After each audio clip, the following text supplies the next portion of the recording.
What's up, friends? It's your boy Max Mogren, live for you in beautiful Alpine, Wyoming. This is Wake Up Wyoming for Halloween, October 31st, 2017. As promised, I'm decorated. I'm up in my Donkey Kong costume here, showing some love for the subs. Thank you all for tuning in. Really appreciate you. We'll throw that up on the screen to make it look even more official. That's right, friends. It's Halloween. Let's see if this thing goes live, see if it works out. Backstory, this costume last year, this time I was tending bar, and really fun bar. They're going to have a great party tonight. But the theme last year was Donkey Kong, or not Donkey Kong, excuse me, Mario Kart. So everybody dressed up like various characters from Mario Kart. And for me, it just seemed appropriate to be old Donkey Kong. So here we go. Let's get into it. Enough of the hoo-ha, fluffity-duffy. Good morning, Brian Peterson. Good morning, Jason Eisenhart. Sorry, your messages haven't been showing up for me. That was kind of weird, huh? I had a message from Jason from the 21st that didn't show up until today. Everybody's saying good morning. Good morning to you, Jerry.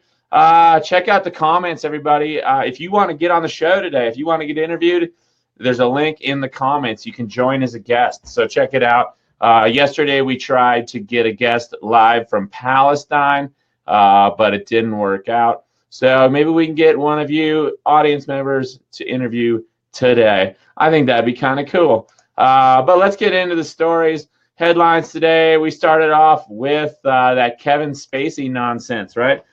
Such a big story that it even made the Jackson Hole Daily today, okay? I don't really care too much about Kevin Spacey. Obviously, sexual assault, sexual harassment, and so forth is a big deal. The casting couch, very real. Pedophilia in Hollywood, very serious. But I got to say, the timing of this Spacey thing and the minor, in terms of like guys like Harvey Weinstein who've had multiple people come out and accuse them rightly and justly of being a total creep, pervert, rapist.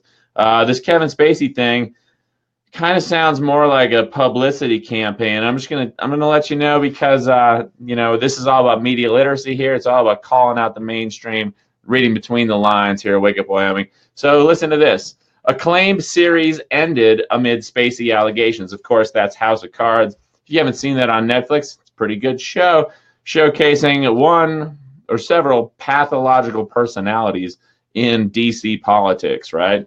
Of course, the system itself, not only does the system attract these kinds of people, but the whole system is laden with backstabbing, legitimate conspiracies, and intrigues. So this series has been a real eye-opener for a lot of people in that regard, but it doesn't really do justice to the situation because it makes Frank Underwood look like a total goon, but really the whole system is like a goon system.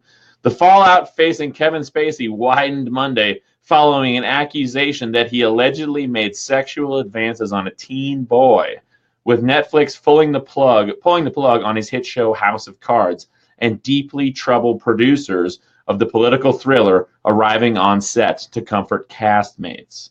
Executive from Netflix and the show's producer, Media Rights Capital, said they arrived Monday afternoon in Baltimore, where the show is shot, to make sure actors and crew continue to feel safe and supported.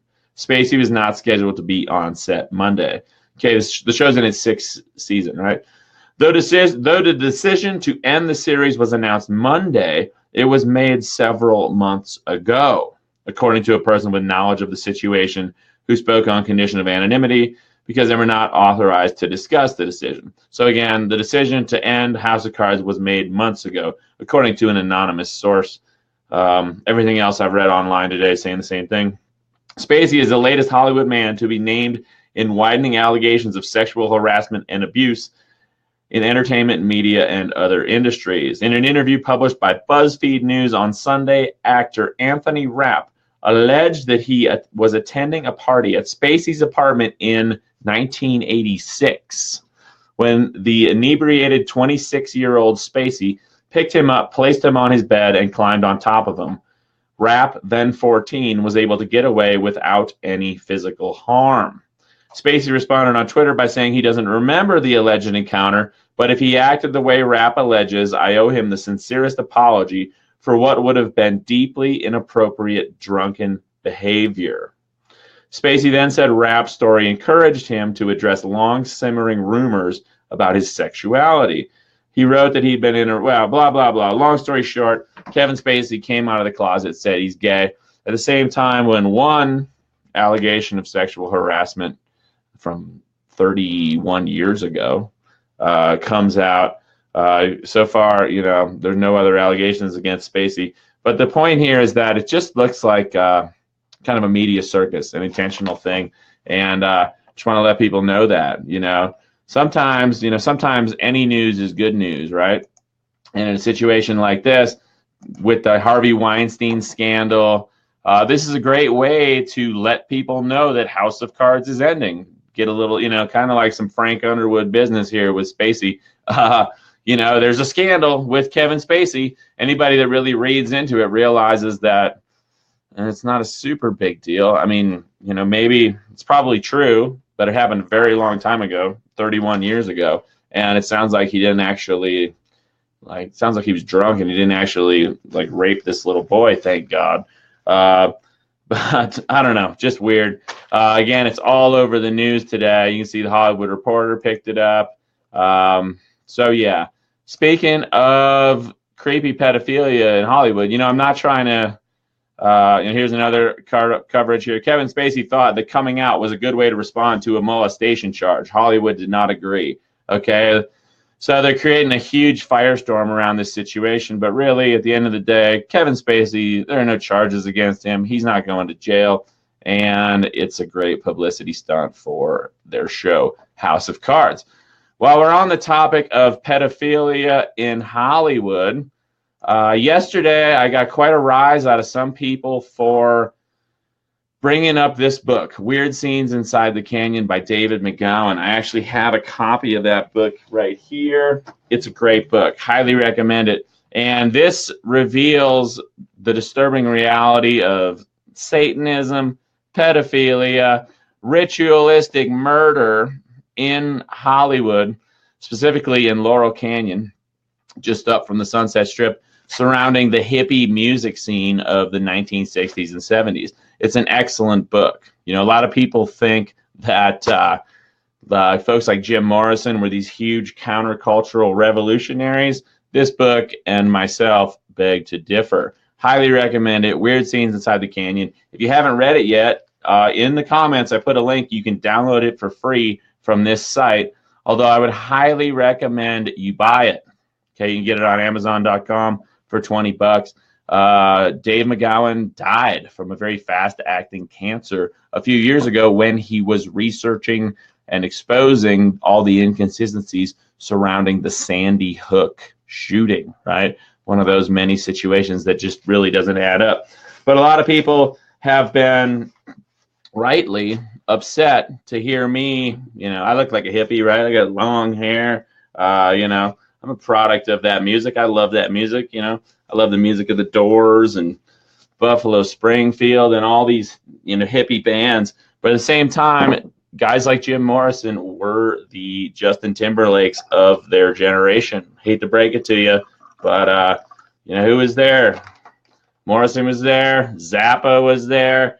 David Crosby was there. And strangely, all these guys were super connected with military intelligence. There was no music scene in Hollywood until this emerged, until the hippies came along and derailed the anti-war movement, divided the country based on old versus young, drug-addled sex fiends versus responsible moral adults.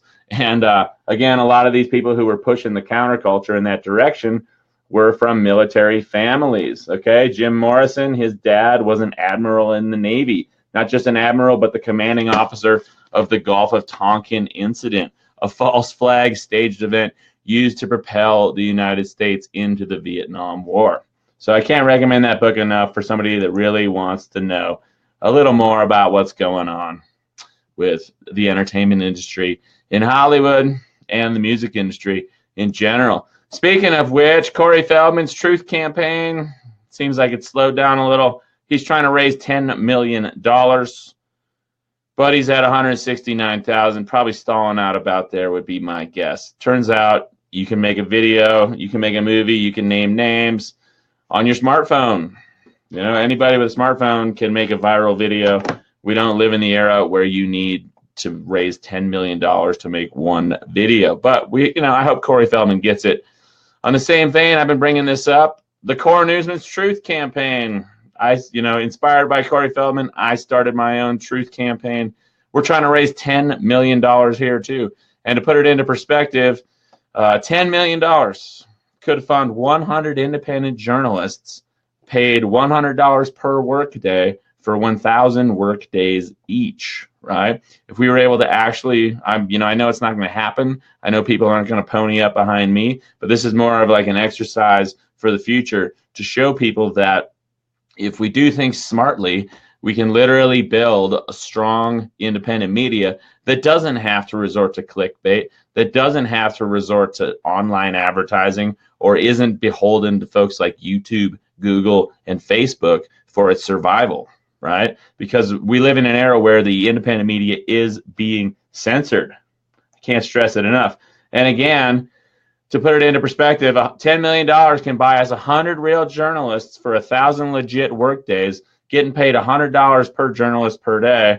Or you can give it to Corey Feldman to make one film about Hollywood's creepy casting couch. So, again, I'm not knocking on Corey Feldman, but it's just important to note that the independent media, it's hard to make a living at this. The independent media is under attack on all sides. It has been forever. And until we figure out a way to really fund it, you're going to keep seeing ads for Viagra.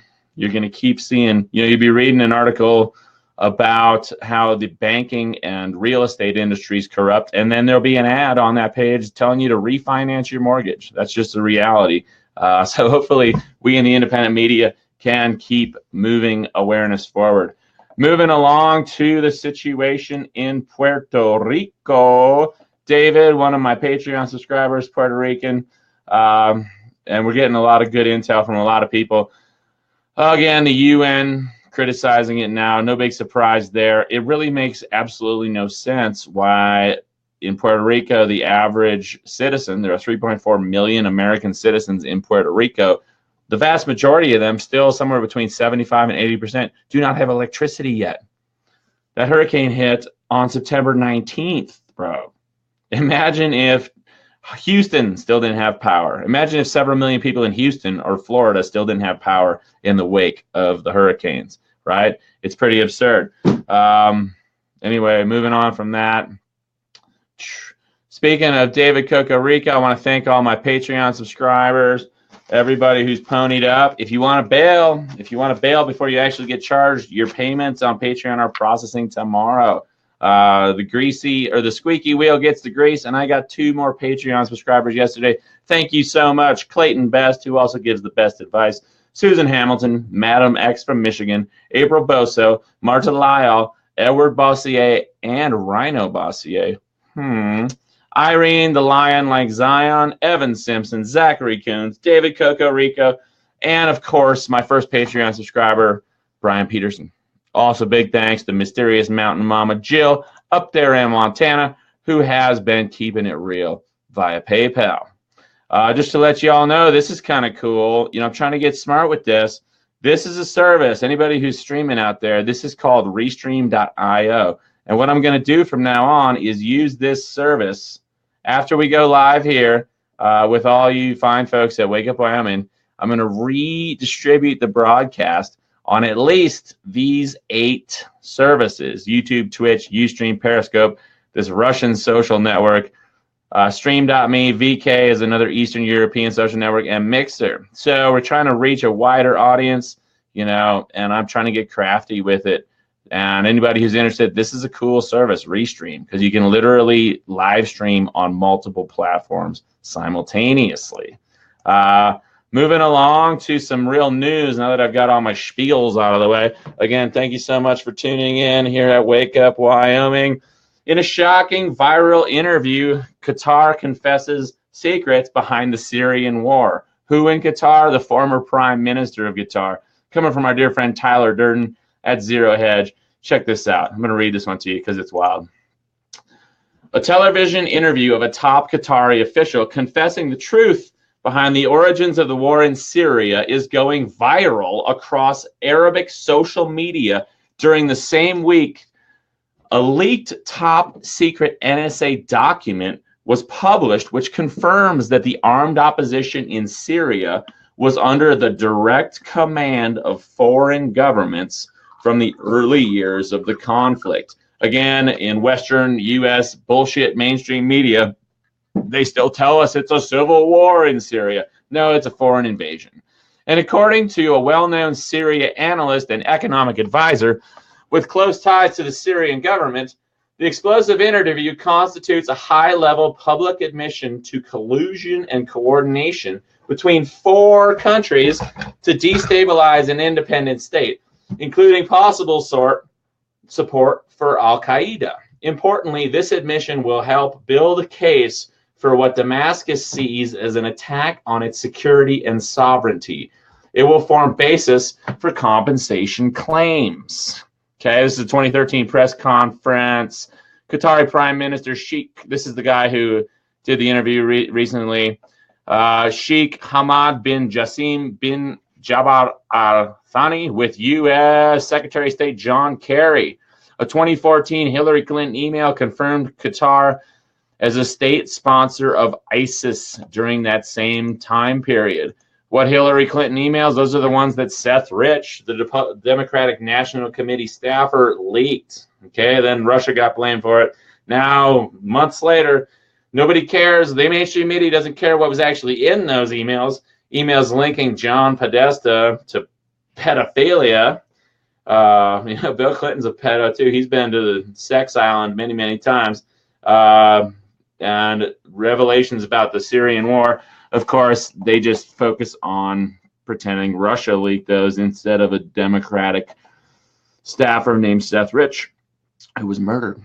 Moving along, as the war in Syria continues slowly winding down, it seems new source material comes out on an almost weekly basis in the form of testimonials of top officials involved in destabilizing Syria, and even occasional leaked emails and documents which further detail covert regime change operations against the Assad government. Though much of this content serves to confirm what has already long been known by those who have never accepted the simplistic propaganda which has dominated mainstream media, details continue to fall in place, providing future historians with a clearer picture of the true nature of the war. This process of clarity has been aided, as predicted, by the continued infighting among Gulf Cooperation Council, GCC, former allies Saudi Arabia and Qatar, with each side accusing the other of funding ISIS and Al-Qaeda terrorists. Ironically, both allegations are true.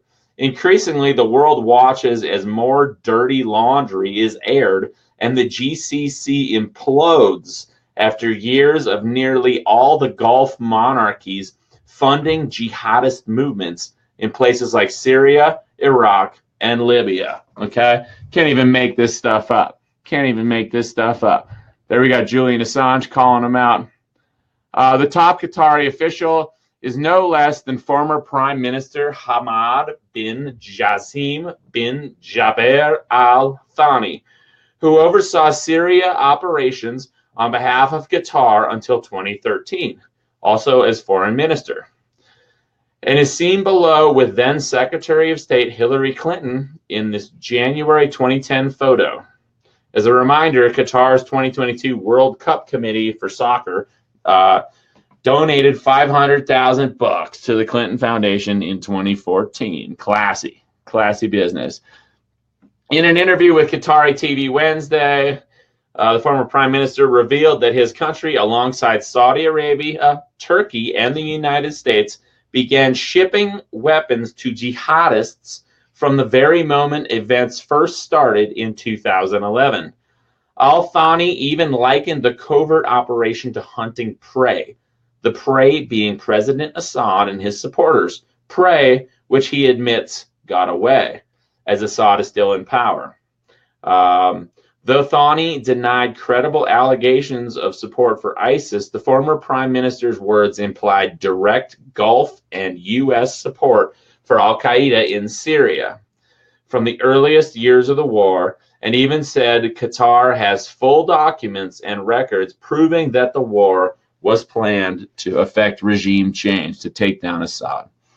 The former prime minister's comments, while very revealing, were intended as a defense and excuse of Qatar's support for terrorism, and as a critique of the U.S. and Saudi Arabia for essentially leaving Qatar holding the bag in terms of the war against Assad. Al-Thani explained that Qatar continued its financing of armed insurgents in Syria, while other countries eventually wound down large-scale support, which is why he lashed out at the U.S. and the Saudis, who initially were with us in the same trench. Okay, it goes on and on. You can actually watch the video right here, so check it out at Zero Hedge if you want. Oh, it keeps going. I hope you don't mind me reading most of this article, but it's all right there. As is now well known, the CIA was directly involved in leading regime change efforts in Syria with allied Gulf partners, as leaked and declassified U.S. intelligence memos confirm. The U.S. government understood in real time that Gulf and West-supported advanced weaponry was going to al-Qaeda and ISIS, despite official claims of arming so-called moderate rebels. For example, a leaked 2014 intelligence memo sent to Hillary Clinton acknowledged Qatari and Saudi support for ISIS. The email stated in direct and unambiguous language that the governments of Qatar and Saudi Arabia, which are providing clandestine financial and logistic support to ISIL and other radical Sunni groups in the region. Okay. One day before the interview, The Intercept released a new top-secret NSA document unearthed from leaked intelligence files provided by Snowden, which show in stunning clarity that the armed opposition in Syria was under the direct command of foreign governments from the early years of the war, which has now claimed 500,000 lives. So our hearts go out to the people of Syria. Sorry that these guys are doing all this shit to you. I wish we had more power. I wish we had a real legit independent media in this country, but it seems like nobody wants to pay for it. And the situation in Syria, it's sad. It's pretty sad that they can get away with this crap, even when, I don't know, people like me, people like you care and are trying to call it out. Jerry Wallace chiming in, hey, Max, we got 2 sniper teams chasing a murder suspect in our foothills here in Salt Lake City. It's on every channel, breaking news. Thanks for the heads up, Jerry. That sounds pretty wild. Keep us posted if anything happens. But I'm going to just keep rolling through my headlines here on Halloween. Again, the situation in Syria totally sucks. Totally, brutally sucks. And our hearts go out to the Syrians, everybody affected by these wars. Speaking of wars, Zero Hedge, another one from Zero Hedge, 2,400 homicides, Mexico on pace for the most violent year in history as drug wars spiral out of control. So that's a bummer. Remember the whole Obama Fast and Furious, Eric Holder drug and gun running thing, right? The U.S. government has been smuggling weapons and drugs for a very long time. Can't stress that enough. It goes way back, back in the Vietnam War when the majority of the U.S. troops in Vietnam were addicted to heroin. It's because they were getting it easy there. And when it was coming back to the U.S. in coffins, people were looking the other way. Back in the 70s, the CIA started running cocaine in the country. And now we're in the middle of an opioid epidemic. Not surprisingly, we control Afghanistan, where 90% of the world's opiates are grown. Onward to more hurricane coverage. Houston continues to count the cost. They're saying $73.5 billion in economic losses due to Hurricane Harvey. Of course, we just touched on the situation in Puerto Rico, where the vast majority are still without power. But yeah, Hurricane Harvey, 73.5 billion economic loss. Of course, one man's loss is another man's game. Leave no crisis unexploited, right? Disaster Capitalism, Naomi Klein. If you haven't read it, read it. We live in the era of weather warfare. There are geoengineering technologies, weather modification technologies, weather weapons that have been developed over the course of the last century, especially since 1946 when silver iodide cloud seeding was patented. Now we got all sorts of crazy things. We got super high-tech computer modeling, right? We have super high-tech satellites, weather forecasting. We have technologies to zap the atmosphere electromagnetically to affect the weather, and we have a whole variety of chemicals that can be sprayed out of a whole variety of airplanes at various altitudes to have all sorts of effects on the weather. You can cause droughts, you can cause storms, you can cause lightning strikes, to cause a forest fire. The sky's the limit, and we need to make sure people are aware of that. Speaking about crazy governments, crazy weapons, on October 29th, a group of Chinese scientists joined their North American peers in warning that North Korea's nuclear test site, a mountain, I'm not even going to try to pronounce that, Punggye-ri, could be on the verge of a dangerous collapse that could send a dangerous bloom of radiation floating over the border into China. Okay, so here you can see very official looking. She's pointing it out. Well, it happened. Coming out of the news today. Collapse at North Korean nuclear test site leaves 200 dead. So it happened. Right after the announcement, the warning. I don't know why this blew up. As many as 200 North Korean laborers have been killed after a mine shaft being dug at the regime's nuclear test site collapsed, according to Japanese TV. Okay, again, it didn't collapse during an explosion. According to Japanese Asahi TV, it collapsed while they were digging a mine shaft. I don't know. This could be an attack on North Korea, but we're not 100% sure. So we'll keep an eye on that one here. Wake Up Wyoming, just letting y'all know. Moving into economic news, you can see here in the top right, Bitcoin on its tear. Last Wednesday, it was $5,694 per Bitcoin. Now it's $6,368. Madness, utter madness. But they're saying, again, you take this with a grain of salt because this is coming from Bitcoin's news agency. But, yeah. Interestingly, only 5,610 people have read that, if this view counter can be trusted. And then Bitcoin claiming that Bitcoin-related jobs are the fastest growing sector of international employment. Again, yesterday we covered the absurd cost of mining a Bitcoin. Okay, the absurd energy cost, 10 barrels of oil equivalent. Or no, excuse me, I misspoke. 20 barrels of oil equivalent. The amount of computational power, the amount of processing power it takes to mine a Bitcoin is 20 barrels of oil. Right? Trump appointing a Bitcoin-Skeptic Powell as Fed chair. We'll see what happens there. We know Janet Yellen's in the Fed. We know the Fed is not really part of the government. The president gets to pick the chair, but the Fed operates rather autonomously, and the Fed is profit-driven. It's a private, profit-driven front group for a global banking cartel. Okay, we all know that. Moving along, Ron Paul, kind of like Bernie Sanders, bitched out by his own party when he probably would have won the presidency back in 2012, telling the government to stay out of Bitcoin. No surprise there. Again, a lot of people think Bitcoin is the solution, but I'm wary of it because the banksters and the government are going to try to control the cryptocurrencies. If these things become a legitimate threat, market capitalization of Bitcoin now about $110 billion. That's a lot of money. But to put it into perspective, the U.S. government, the Federal Reserve, prints about $85 billion a month just to fund deficit spending and prop up the real estate scam, right? Housing markets at all-time record highs in the U.S., while the average worker's wages have not gone up since the economic crash, 2008, 2009. Speaking of which, real estate, why cities all across America are suddenly buying up trailer parks. I sure appreciate this guy Tyler Durden over there at Zero Hedge because he is on point.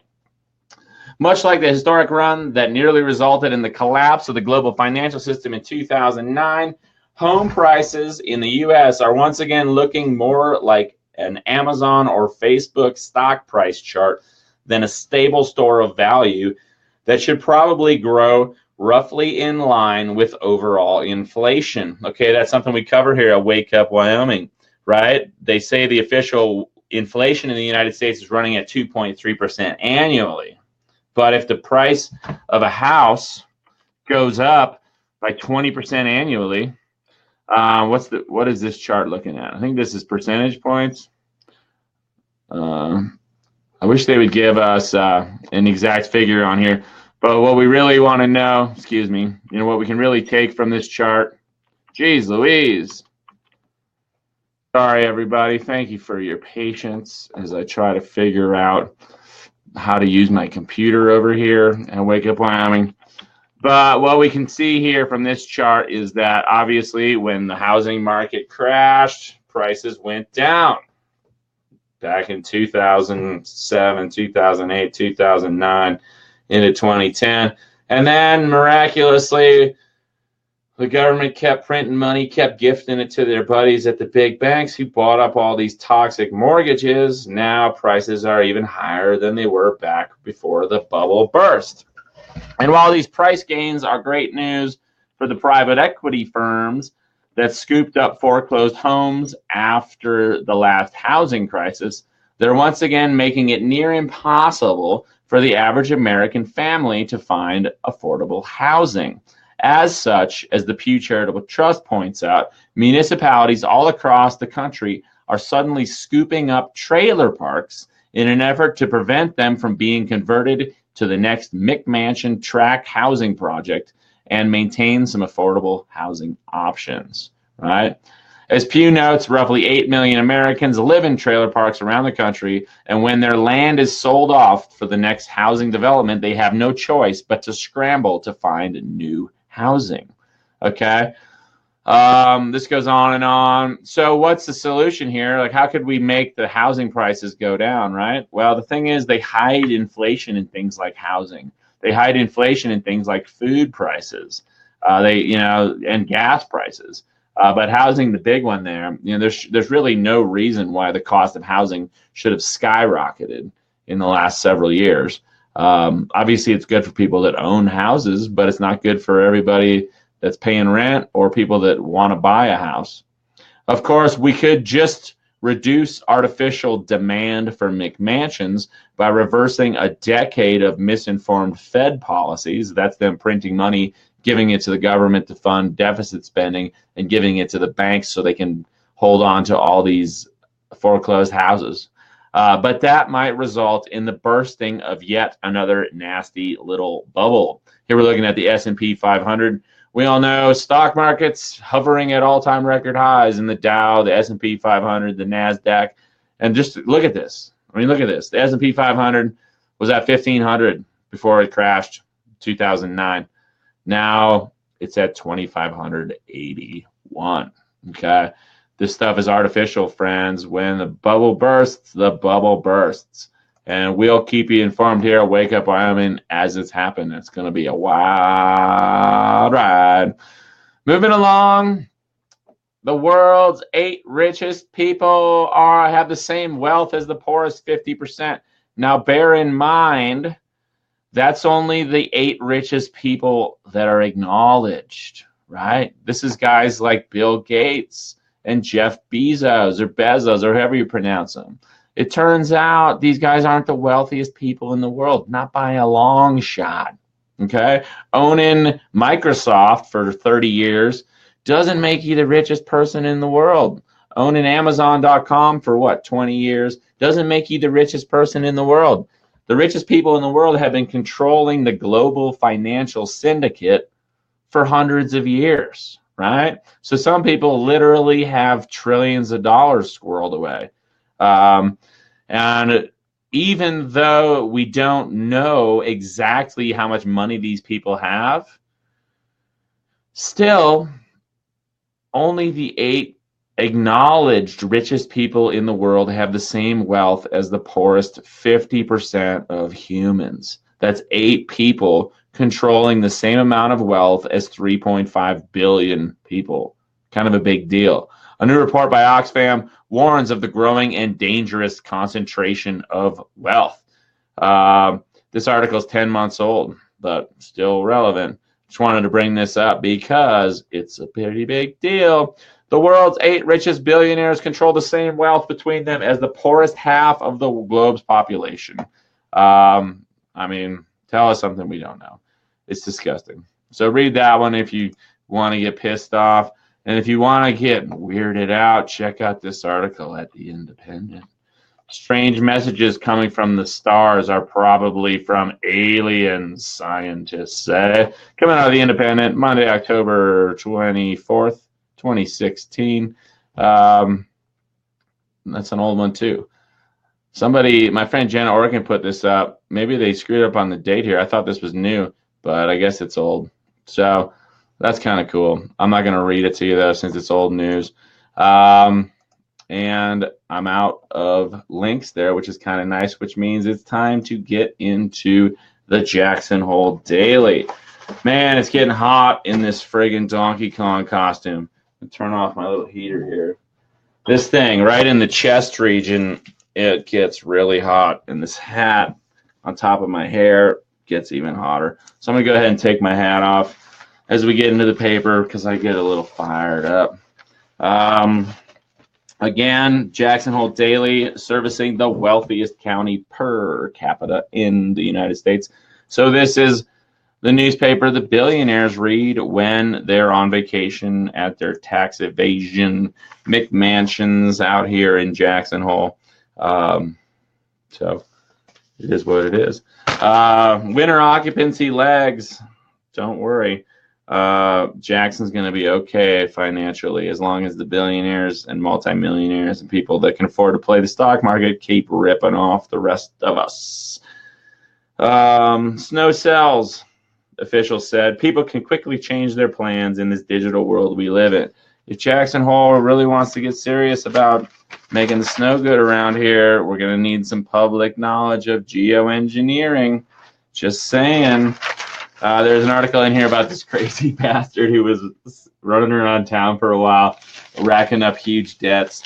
I actually got to have breakfast with him a couple times. Real character. I'll probably share that story with my Patreon subscribers because it's very fascinating. Again, if you want to support my work, check out maxmogren.com or maxmogren on patreon.com. A lot of fluffity stuff. This is kind of good. You know, rarely do we hear or see anything in Wyoming that questions the power of King Coal. But here out of the Wyoming Tribune Eagle, of all places, we have a funny little Halloween cartoon calling out King Coal. It was my dad's idea. He said this Halloween I should be a fictional character. And he was a new coal boom paying for budget deficits in education here in Wyoming. Okay, coal's dying. You know, people can try to keep resurrecting it, but the bottom line is coal is done, right? Wyoming, it might be time to change, maybe diversify. There's a lot of empty land here in the least populous state. There's a lot of high prairie where it's not really good for anything except for mineral extraction. But wait, you could put a whole bunch of solar panels out there on all that cheap land. You could put a whole bunch of wind turbines out there because if it's one thing here in Wyoming, it's windy. So maybe it's time that Wyoming started transitioning away from coal. Just saying. Also, we do happen to have the world's largest geothermal energy resource here in the state. It's called Yellowstone National Park. Here, classic Jackson Hole Daily, you got 75% advertising and some propaganda for the climate change agenda. Again, anybody who's addressing climate change without talking about geoengineering is full of crap. Can't stress it enough. David Coco Rico Sedano. David, I love you, bro. Let me bring up that article you shared with me while we're on the topic of the energy issues and outdated energy, right? Here's a crazy one. Coming out of Cabin Life Ideas, courtesy of our dear friend David Cocorico. EPA to ban wood heat, October 26th. Pop-ups, I love them. The EPA has recently banned the production and sale of 80% of America's current wood-burning stoves, the oldest heating method known to mankind and mainstay of rural homes and many of our nation's poorest residents. The agency's stringent one-size-fits-all rules apply equally to heavily air-polluted cities and far cleaner plus typically colder off-grid wilderness areas such as large regions of Alaska and the American West. Sweeping new regulations on wood stoves, wood-fired furnaces, and outdoor boilers. Some states say they won't abide by the rule. Regulations will be put in place over the course of 5 years. There's a grandfather clause that quells resistance, but it does ban any reselling or trading of non-compliant wood stoves. Good luck enforcing that one, EPA. Wood stoves will become very expensive because these rules will ban 80% of the current wood stoves and fireplace inserts. Old ones will become more and more expensive to repair. Is this for real? Well, David sent it to me, and I trust him. And here's some more proof. So we'll see what happens. Again, it's not going to be phased in for about 5 years, but just a heads up there. Luckily, some of us know how to make a wood-burning stove out of an old barrel with with just a grinder and some pipe and basic welding knowledge. So I think we're going to be okay, but it sure would be nice to be able to buy real fancy, fun wood-burning stoves instead of having to make our own at home. So, David, thank you so much for that. Appreciate you. Again, perfect segue into our climate change.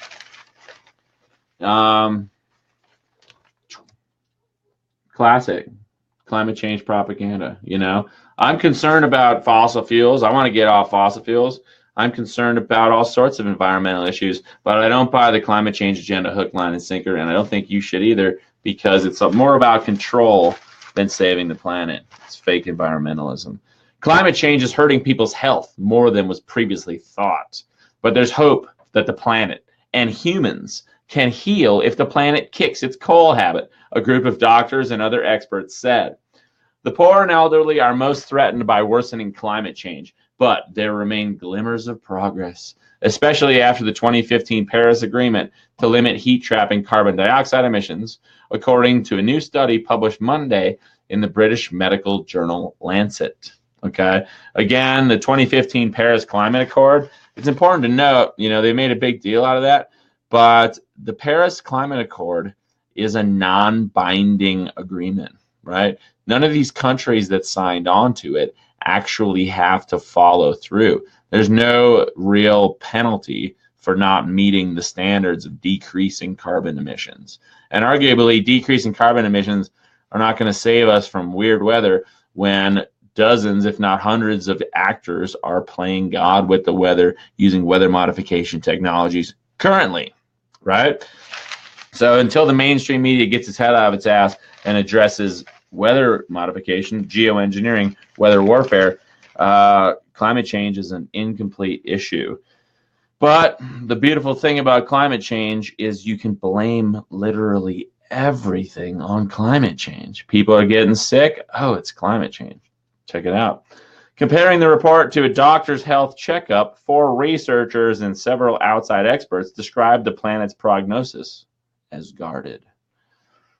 Blah, blah, blah. The report highlighted health problems stemming from more frequent heat waves, disease spread by insects, air pollution, and other woes. While the disasters have been costly, deaths haven't been increasing because society is doing a decent, if expensive, job adjusting to the changing conditions, the researchers noted. Based on 40 indicators, the study said the human symptoms of climate change are unequivocal and potentially irreversible. It goes on, and they blame Lyme disease. They say that the increase of Lyme disease in the U.S. is due to warmer weather. Additionally, between 2000 and last year, the number of vulnerable people, those over 65 or with chronic disease, exposed to heat waves increased by about 125 million, the study said. It also highlighted the increasing likelihood of food shortages as climate change worsens, right? So here's the situation, my friends. We live in a world where the media lies, where the political class, the military-industrial complex are corrupt and are waging war all over the world. We saw that earlier today in our coverage of the civil war in Syria, right? We have the technology to steer hurricanes. These hurricanes didn't need to devastate the Caribbean, Texas, and Florida, right? Puerto Rico doesn't need to have its lights still off 6 weeks after the hurricane hit. But the thing is, they can always blame climate change, and statistics can be skewed, okay? Again, I'm not a climate change denier, but I know for a fact, after looking at the historical record and studying the sky over my head, that there are a lot more important factors than the gradual accumulation of carbon in the atmosphere. They say that the number of people exposed to heat waves has increased by 125 million over the last 75 years, or the last 17 years. But maybe that's because the baby boomers are getting older, right? People over 65. Or maybe it's because chronic disease is so much more common when people are being poisoned, right?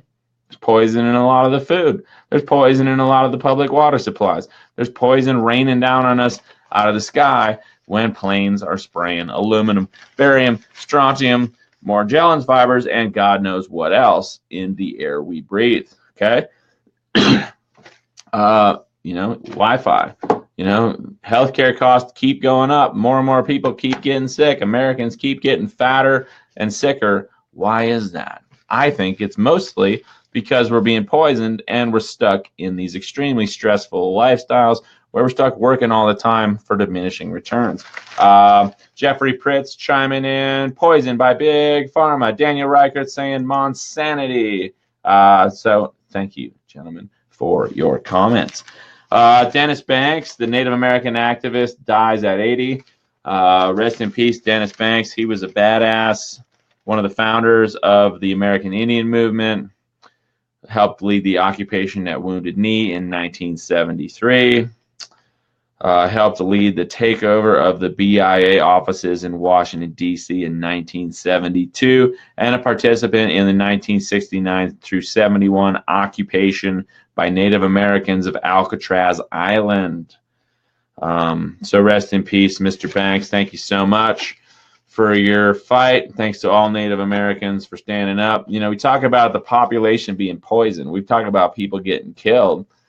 They've been doing that to the Native Americans for the last 500 years, right? Every war, the basic fundamental principle of war is killing a bunch of people, blowing up a bunch of shit, ruining people's lives, because some people, some systems benefit from it. And if we look back, if you want to get real, people look at me like I'm crazy when I bring up the notion that maybe they're kind of killing us off because they don't really need so many people around because they got computers and robots now to do all the shit work. Look at the history of human civilization. Okay, Halloween, it's all fun and games. I dress up like Donkey Kong. We have a real good time. But really, Halloween used to be a pretty creepy thing. Still kind of is in a way. This picture here, the original Burning Man, a human sacrifice where they load a bunch of people. Maybe they're slaves, maybe they're prisoners of war, whatever. But the key thing here that Halloween was all about the occult and human sacrifice. Throughout human history, war is human sacrifice. Hate to say it, but it is. And when religion was the most powerful thing, various cultures have sacrificed humans for a very long time. So I don't know, it doesn't really seem that surprising to me that we might be in the midst of like a soft kill human sacrifice situation right now. Tell your friends, kind of important if you want to have a happy, healthy, long life, right? Again, in the U.S., healthcare absurdly 18% of GDP compared to our closest competition, that's Sweden, 9% of GDP. So we literally spend twice as much as a percentage of GDP on healthcare per capita. Wyoming just can't give up coal. They're going to try cleaner coal Good luck with that, guys. I think you should probably just start building solar and wind and geothermal power stations instead, but what do I know? Memorial service in Carbondale, Colorado for Hayden Michael Kennedy and Inga Perkins. They're the ones who died on Imp Peak skiing in Montana recently. Rest in peace, both of you. Two very talented young mountaineers. So anybody down in Carbondale, the memorial held November 4th at the Colorado Rocky Mountain School in Carbondale. Okay. Real tragedy there. Shakespearean tragedy. Where she died in an avalanche, he, overwhelmed with grief, ended his own life. Moving along. A report says Wyoming's prison system ranked 4th highest in the country in healthcare spending in fiscal year 2015. The report issued last week by the Pew Charitable Trust says the Wyoming Department of Corrections spent an average of $11,798 per inmate in the fiscal year that ended June 30th, 2013. That's more than every other state except California, Vermont, and New Mexico.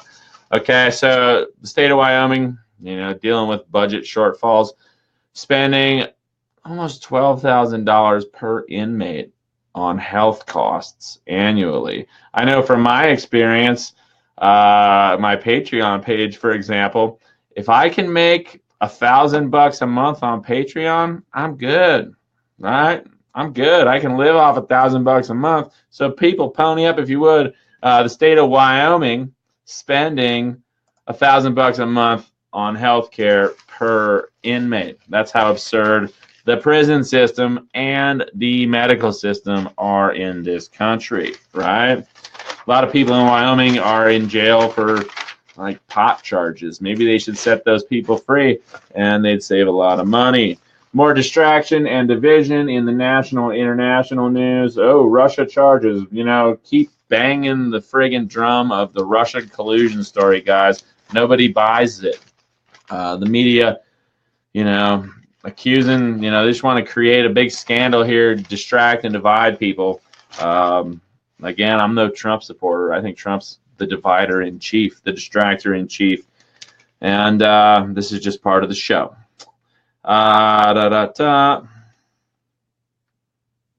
A federal judge, speaking of distractive, divisive issues, a federal judge on Monday barred President Trump's administration from proceeding with plans to exclude transgender people from military service. Trump had ordered a reinstatement of the long-standing policy that barred transgender individuals from joining the military. Service members who were revealed to be transgender were subject to discharge. Under former President Obama, the policy was changed last year to allow transgender people to serve openly. Okay, I don't remember the exact figure here, but there are very, very, very few transgender people who really want to serve in the military. I think that there was an estimate, if I recall, we covered this story a while ago. I want to say it's something like 3,000 people nationwide, but there were no exact statistics on it. Why is it national news? Why is this even news? Why is this even an issue? It shouldn't be. How about we, instead of talking about whether or not transgender people should be able to fight in these illegal wars of aggression, maybe, just maybe, the mainstream media should be questioning why the fuck we're fighting these wars to begin with. Because war is so stupid. It's the stupidest thing that humans have ever done. And bankrupting our country to go blow people up halfway around the world makes no sense. So nobody, Jackson Hole Daily, mainstream media, nobody cares whether or not transgender people can serve in the military. We're more concerned about why the fuck, that's 50 cents I owe today, the military is off waging war all over the world and the military-industrial complex spying on all of us all the time. Assholes. 75 cents. Sorry. Moving on. Northeast Utilities warned the power could be out for days. Okay, there was a big windstorm in the Northeast. 1.5 million Americans lost power, and guys, just bear with it. Power will be back on in a couple days. Can't say the same for Puerto Rico, where they've been without power for 6 weeks. What the fuck? Again, the Puerto Rico situation, they're trying to trash Puerto Rico. They're trying to crash the economy. You know, a modern economy can't exist without electricity. A tourist-based economy like Puerto Rico can't exist without the lights on, without refrigeration, without air conditioning, without electricity to pump the water through the filters at the swimming pools, so on and so forth. So Puerto Rico is already in dire economic and financial states. It's going to be even worse. There is a mass exodus of people from Puerto Rico going on right now because people can't afford to live there when there are no jobs, when there's no money circulating, and there's no electricity. There's very little food, and a lot of people don't even have access to clean water. So it's going to be a mass influx of desperate Puerto Rican American citizens to the mainland, going to drive wages down, keep costs low for corporations, and lo and behold, if you have a couple million people move into a country where there's already a severe housing shortage, well, then housing prices are just going to keep going up, aren't they? Funny how that works. Moving along. Bunch of ISIS nonsense again. You know, they are always talking about ISIS in the mainstream media like ISIS is the U.S.'s enemy. We just covered that today. There's overwhelming evidence going back all the way to 2011 that the United States, in fact, helped build ISIS. More Russia bashing. You know, there's never a shortage of Russia bashing in the Jackson Hole Daily. Business news, you know, they fell a little. Stocks retreated from their record highs Monday ahead of a frantic week for markets. Investors are waiting to learn who the next head of the Fed will be. I think we revealed that to you here on Wake Up Wyoming. What several of the world's biggest central banks will decide on interest rates and whether Apple and other big U.S. companies can keep piling their profits higher. In the meantime, reports continue to show that the economy is strengthening, and talk continued in Washington to cut income tax rates. Investors expect Trump to announce his choice for the next chair of the Fed by the end of the week. The central bank has played a pivotal role in the economy's recovery from the Great Recession and the stock market's leap to record highs. Blah, blah, blah. Jerome J. Powell, that's who we mentioned, coming out of the Bitcoin website. A member of the Fed board, is Trump's leading candidate to replace Yellen. Janet Yellen, I love you. You're so beautiful. For the head of the nation's central bank, with an announcement planned for Thursday. The choice could have far-reaching effects on the markets, particularly if the new chair advocates a more aggressive policy in raising interest rates than Yellen has. Low interest rates have helped to push returns higher for blah, blah, blah. We all know that.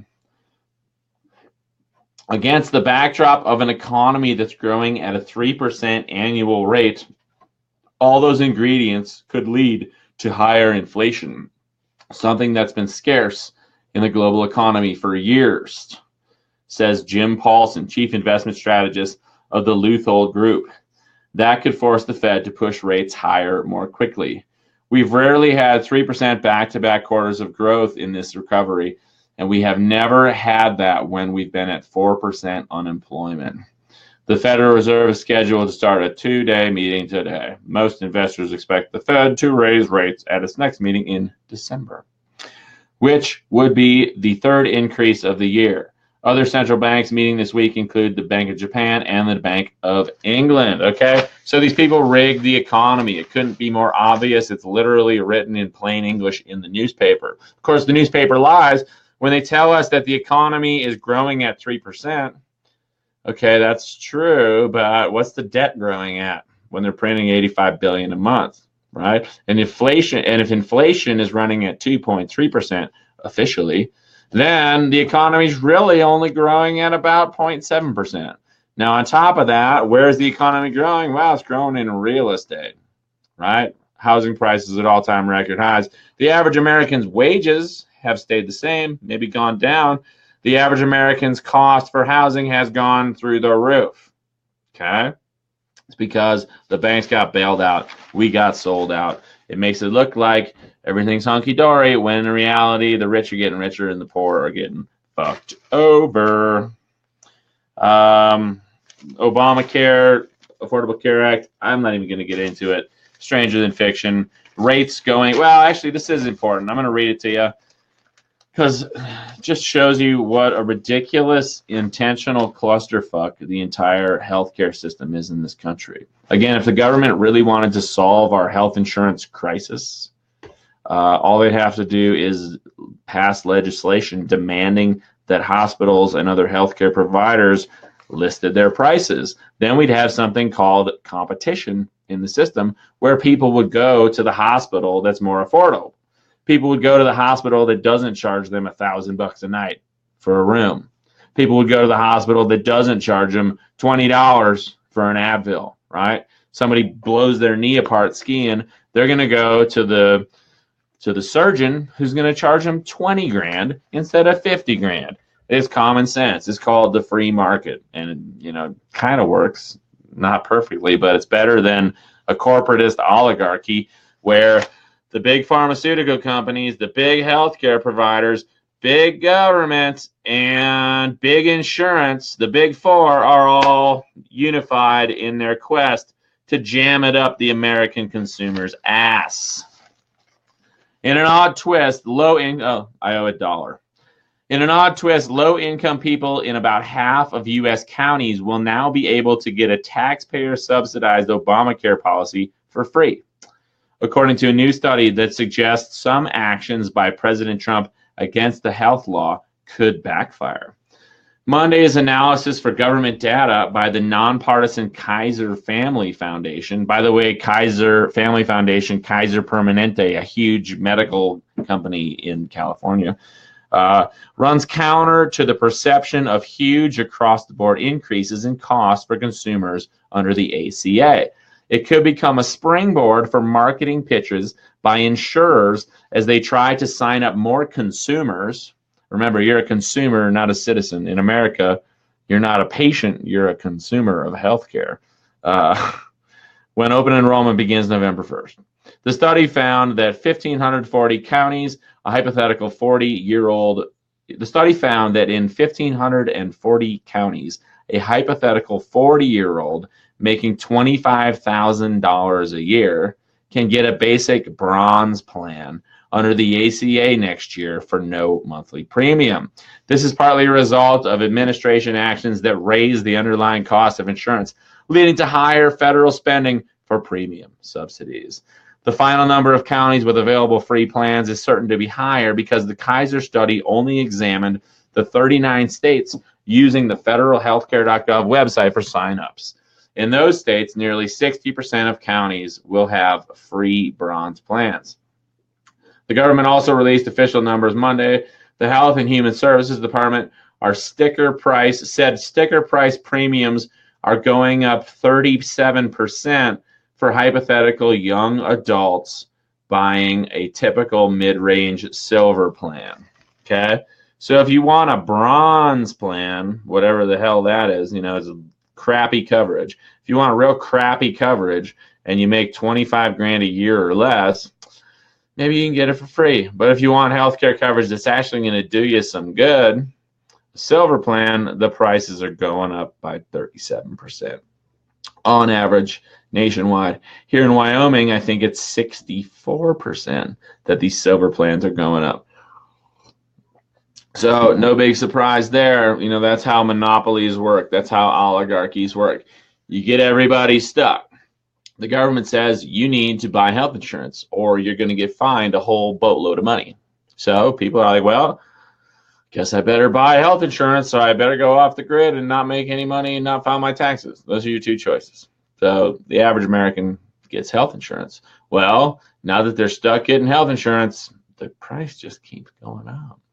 And, I don't really understand why the price for a silver plan is going up by an average of 37% this year, while simultaneously people can get bronze plans free.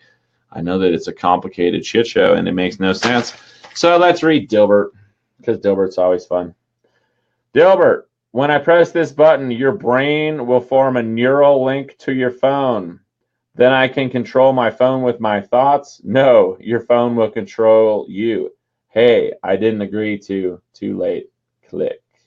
To be continued. So Dilbert, it's cool to see Dilbert touching on some important issues. It's amazing how these damn phones run our lives, isn't it? It's like if I set this thing down, it starts beeping at me. It's like, hey, pick me up, pick me up. I pick it up. It tells me Billy Buttfuck. Now I have $1.25. Like Billy Buttfuck commented on some page's post. It's like, okay, great. We got a comment on a page with 500,000 followers. I really needed to know that, phone. Thanks. So I'm trying to figure out how to turn off notifications. But it's like these things are mind control devices. If you haven't read it yet, another book I highly recommend here at Wake Up Wyoming, The Body Electric by Robert O. Becker, EMD. Check out chapter 15, Bang Bang, Maxwell's Silver Hammer. Blah, blah. Horoscopes. We're getting there. Again, if anybody, I put it in the comments there. If people want to get interviewed today, you can. Weather in Wyoming looks to be nice today, getting crummy throughout the week. Here's a good one. We're going to get into the scopes really quick, but a couple of quick things. They got a computer program that can write horror stories now. That's just lovely. Get that artificial intelligence going. Render humans obsolete. And here, this is something we see all too commonly in the mainstream, okay? I'm not anti-Semitic, not by a long shot. Some of my best friends are Jews, you know. All the people that died in World War II, feel real bad for them. Real messed up situation. But continually, the mainstream media just plays up the Holocaust. Articles like this remind us continuously in the mainstream of the horrors that the Jews experienced during World War II.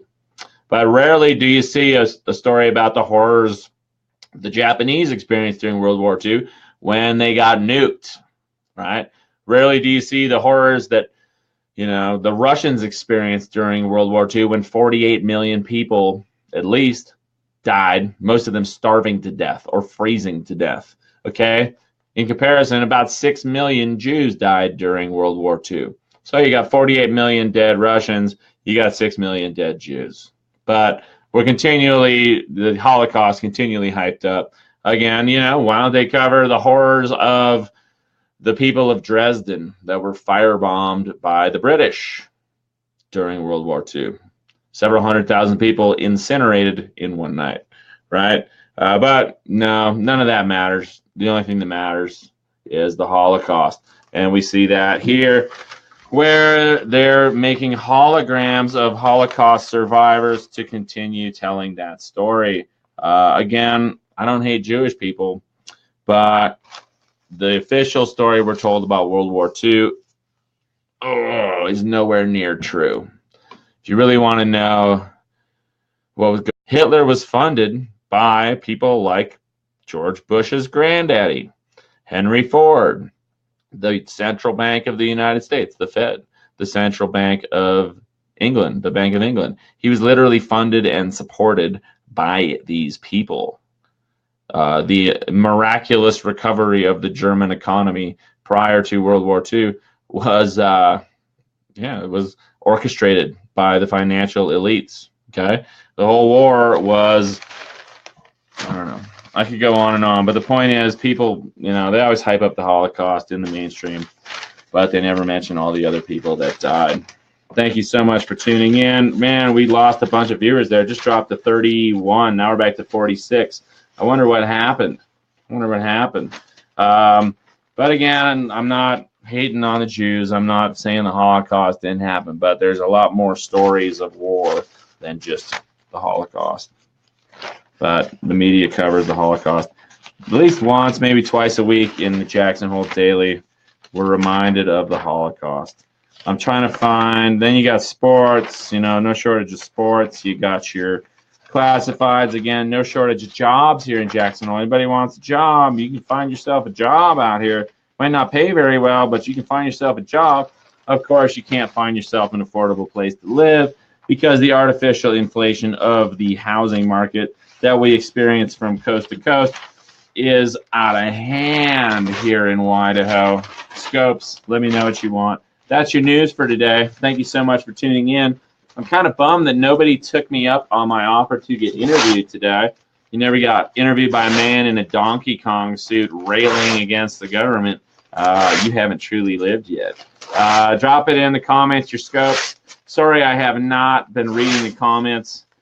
It's so hard to keep it all in line here when there's so much going on in the world. And, you know, I love your comments, but I really appreciate you all talking amongst yourselves. Let's see. Who's our first one? Brian Peterson was the first one to comment on the scopes. Aries, please. You got it, Brian. Again, thank you so much, Brian, my first ever Patreon subscriber. I can't thank you enough. Anybody else wants to help out, check out my Patreon page. I'm making $334 a month. You know, I guess that qualifies me for one of those free bronze healthcare plans, so that's cool. But I'm currently making about a third of what the state of Wyoming spends per inmate on healthcare. It'd be cool to get that number up to about 1,000 since we have such a dynamic group of viewers here. Brian, I promise I'm getting to your scope, but I want to note too here, I actually put up a new post today. The video is a little messed up, so I'm going to fix it.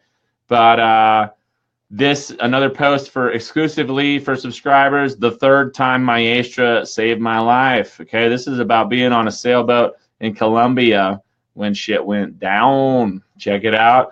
This one, 100% true, Chaldale from Jackson Hole. This one is about when I was private security protecting Dick Cheney back in 2005. True story. Pretty funny story. This one, the second time Maestra saved my life, and the first time I heard her bark, that's a story about sailing across the Sea of Cortez in Baja. Here's where we're trying to raise $10 million. So far, we made $27. And here's another one for exclusive for Patreon subscribers. The first time Maestra saved my life. Another one. You know, there's a good bunch in here just for subscribers. There's going to be no shortage of storytelling and content on the Patreon. So hit me up. Into scopes. Aries, please. Thank you, Brian. 4-star day. Follow your instincts with a higher up, and you'll be content with the results, Brian. Be willing to make an adjustment. Allow others to speak their mind. You could hear some remarkable suggestions. Know that you don't need to say anything more. Tonight, Brian Peterson, my dear friend, my first Patreon subscriber, deep in thought. I hope all is well with you, bro. If you ever want to talk, give me a call. Annie Peckno, thank you so much for correcting my pronunciation. I really appreciate that. My last name's a hard one too, Mogren, M-O-G-R-E-N, but it's actually pronounced Mogren. It's a huge cluster for me. So Annie Peckno, here we go. Scorpio. Also, I'm sure Jerry Wallace wants Scorpio. Jerry, here you go, bro. Reach out for new ideas and weigh the pros and cons of each one. You're having a 5-star day, by the way.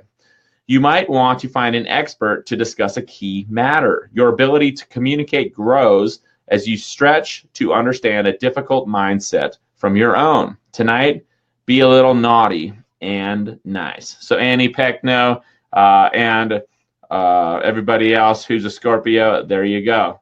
Cass Bass chiming in. Life is about smelling roses and making memories. Beautiful sentiment there. Thank you so much for sharing that, Cass Bass. Daniel Reichert looking for Pisces. Here you go, bro. Thank you so much for tuning in. I see you got your scary profile pic again. 5-star day for you, vampire. Go for more of what you want, Daniel. Do whatever is necessary to get past an issue or problem. A conversation enlightens you as to what someone else expects from you. You might want to let this person know whether you can meet his or her expectations. Tonight, Daniel Reichert and all other Pisces fish people, a must appearance. So have fun out there. Matthew Kehoe, you're not anti-Semitic either, right? I mean, it's funny how you can't question the official story of World War II without being labeled a Jew hater. It's absurd. Gage Deer chiming in, Native Americans were murdered. Yeah, you know, it's like we look back at history, everybody's gotten murdered at various points in time. You look at the Irish potato famine. Look at slavery in Africa. All the wars. It's time to get off war. Greg L. Cheney saying, just get rid of your cell phone. I did. It is really a good thing. When I want an interaction, I get off my ass and go to the computer. It's a good point, Greg. Anybody out there, if you don't really need a smartphone, like Greg said, I highly recommend it. The only reason I have this thing is so I can live stream from out in the field. Otherwise, I always shut it off at night, 100%. Never have it anywhere near me unless I'm really using it. And it can beep all day. I'll ignore it. Or, I got to get better at that. It's something I got to work on because these things are so damn addicting and they're designed to be. So, Greg, thank you so much. Cass Bass, feel the wind on your face. Get out from behind the cell phones at restaurants, especially. Right? Isn't it sad when you see a family at a restaurant just staring at their phones instead of interacting? Matthew Kehoe said his broadcast froze. Jerry Ann Durbin Fairman got booted out twice. April Boso, another Patreon subscribers. Thank you so much for tuning in, April. Appreciate you. I'm a Taurus too. 5-star day. A friendship could play a significant role in what goes on. Someone has much to share, which clearly comes from this person's unique perspective. Ain't that the truth? Once a partner starts revealing what is on his or her mind, you won't be able to stop him or her. Tonight, hand out Halloween treats. So yeah, when your friends start speaking their mind, you can't stop them. Sometimes the best thing you can do is just say nothing. Thomas Fulco saying a Facebook glitch kick people. Let's see. Justin Guerrero said, didn't Ford Motor Supply hit war as well? Yeah, we'll cover that a little more because, it's crazy. The story, the official history of World War II, they make it out like the greatest generation saved the planet from fascism, blah, blah, blah. But the whole history of World War II is really fascinating, and we'll cover it up some more. We're not going to cover it up. We're going to uncover it by covering it more here at Wake Up Wyoming. Annie Peckno saying this dropped 3 times for her so far. Thomas Falco, the government doesn't want the truth out. Your broadcast froze on me. Thomas Fulco looking for cancer. So's Annie Eagle, I'm sure. So here we go, Thomas and Annie, cancer. Thank you for your patience. 5-star day. Reach out to an expert. You might not think that you need feedback, but you will gain from the discussion. You need to be aware of your limits, as you could be more tired than you realize. Reevaluate a partner's ideas and consider testing one out. Tonight, let your mind drift. Annie got Scorpio already. Jerry got Scorpio already. Daniel Reichert chiming in about World War II. I would assume like the trauma my uncle still wears on his 94-year-old face. Yeah, a lot of people were traumatized by World War II. It wasn't just the Jews, but they had it really bad too. David Cocorico, I got cancer already. Using Brian Peterson's brilliant method of crossing things out when I'm done reading them. I'm not going to be double reading anymore. But for your lady, Leo, I'm the same way, bro. Those Leos have got my heart. 5-star day. One-on-one relating determines the success of proceeding as you have. You will get the feedback you need and desire. You might want to change your schedule accordingly. As a result, you'll gain clarity and direction. Communicate what is on your mind. Tonight, be responsive. So there you go, ladies. David, I don't know your wife's name, but tell her she's got to be responsive to you. Jerry Ann Durbin, Fairman, Sagittarius, I love you too. Thanks for that cute little heart. Sorry you got booted out of the broadcast. Again, you're one of those regular viewers. I love seeing you pop up in the comments. And today, wow, we've got the show broadcasting. Like I said, I'm going to try to broadcast the show on 8 different channels. This is kind of fun. This is going to be pretty wild. Check this out. I'm going to broadcast on all these channels. So if you're on any of these channels, you can tune into the broadcast. Jerry Ann, here is your Sagittarius. You are having a, gosh, where is it? It's hiding. 4-star day. Reach out to a family member who could feel left out. You understand where this person is coming from, yet you don't seem to have enough time to visit with everyone you want to. Communication flows. Try to control your feelings for now. Tonight, happily head home.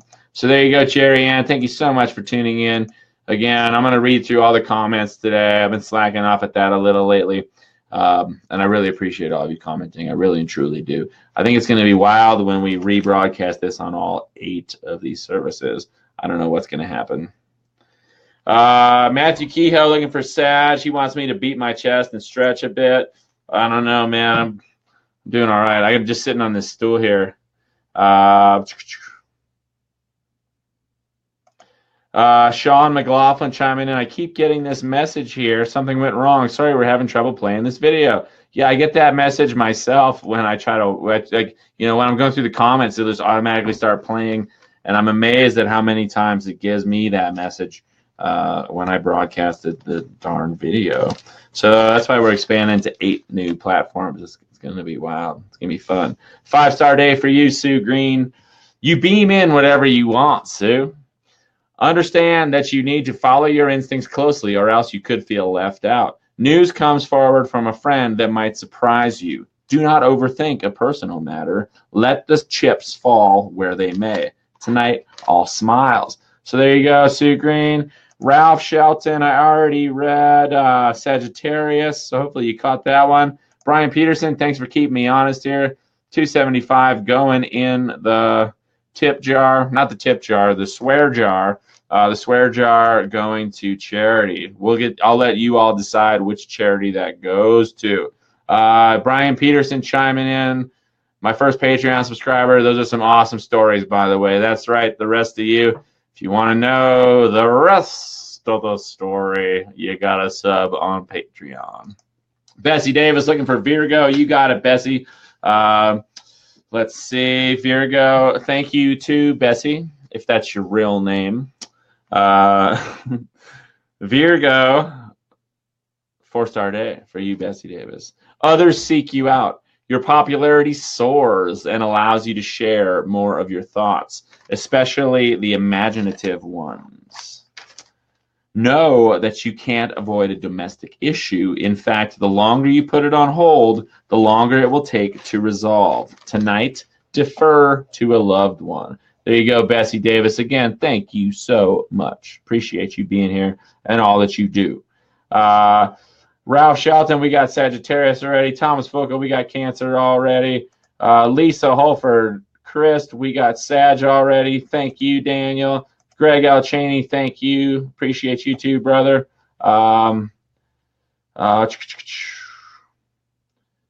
Let's see. Everybody's saying thank you. I'm just scrolling through. Checking on your comment kicks me into the photos. That's weird. It is weird, isn't it? Facebook doing all sorts of weird stuff. Jason Krozak wants Aries. I read that one already, Jason, so check that one out. Daniel Reichert saying you're going big time, buddy. I certainly hope so. Matthew Kehoe saying I just love the costume, bro. Sorry I blew up. I'll shake my titties for you a little, Matthew, just to get the broadcast going here. I mean, to beat my chest a little. That's cool. I play the saxophone. Maybe someday I'll play the sax for y'all. Maybe once we hit like $800 on Patreon, I'll play the sax. Ashley Hopewell, thank you for tuning in. Beautiful. We have already read Taurus, but I'm going to read it again because I can. Because that's mine. I should remember it. 5-star day for us, Ashley. A friendship could play a significant role in what goes on. Someone has much to share, which clearly comes from this person's unique perspective. Once a partner starts revealing what is on his or her mind, you won't be able to stop him or her. Tonight, hand out Halloween treats. Okay, you know, that makes it sound like I should stay at home. Generally, in the past, I have a tendency to go out and party my gorilla tits off on Halloween. And it's kind of funny. I have to admit, last Friday night, I went out downtown Jackson, see all my old friends. You know, I was a bartender for a long time to fund my life. And it didn't feel the same. You know, I didn't feel like I belonged there anymore. And then this weekend, I went rock climbing. And I remember waking up on Sunday morning, woke up Sunday morning, and I missed the whole Wake Up Wyoming community. And I felt like I was not where I was supposed to be. Like I should have been at home doing the show. So that's the real sense of community. I want to let you know that I feel it too, and I appreciate you. Heather Krusku looking for Leo. I read that one. Drake Cheney saying, give it to the Max Mogren Patreon page. Yeah. Cass Bass looking for Virgo. Here we go. Thank you so much. I read that already. Sorry. Michelle Bula, looking for Libra. I haven't read Libra yet, so let's do that. 4-star day for you. Your imagination often can affect your daily life and broaden your horizon. Conversations could be unusually insightful right now. You might opt to head in a new direction as a result. Try your best to avoid overthinking a statement. Tonight, time for some relaxation. So there we go. Oh man, it's hard even to keep up here. Ashley Hopewell, you're new here. Welcome to Wake Up Wyoming. You get to watch me. I'm not always wearing a gorilla suit, but maybe I can be persuaded to. My Donkey Kong costume. But this is a show. It is what it is. Donna Pavlik looking for Gemini. Here we go. 5-star day. You might not be sure where someone else is coming from. You'll need to revise certain ideas and financial decisions. Open up talks, but don't be upset if the other party backs off for a while. Note an element of confusion around this matter. Tonight, Donna, you're a force to be dealt with. Brian Peterson, I remember you're an Aries, bro. I just get kind of, I don't know. After talking on the screen for like an hour, my brain's kind of like oatmeal. I'm glad you think that's funny too. April's handing out candy. That's good. Jerry Ann, I missed you too. Siobhan, thanks. I appreciate that. It is a little community, and I'm trying to do a good job, so thank you. Let's see. Everybody's saying thank you. April Bosa is dressing up like a voodoo doll. If I have any pain today, no, it was me. Thanks, April. I guess. And Daniel saying, ouch, April.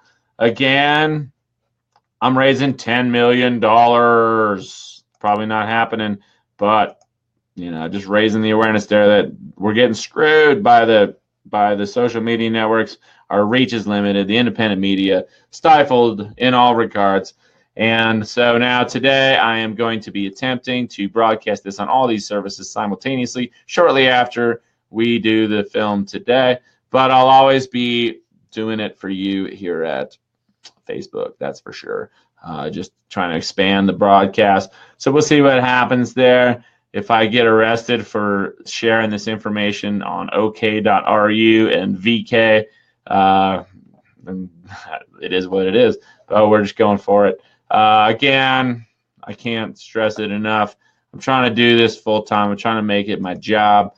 And I'm so grateful to my 11 Patreon subscribers. Also the people that have ponied up on Facebook, or not Facebook, on PayPal.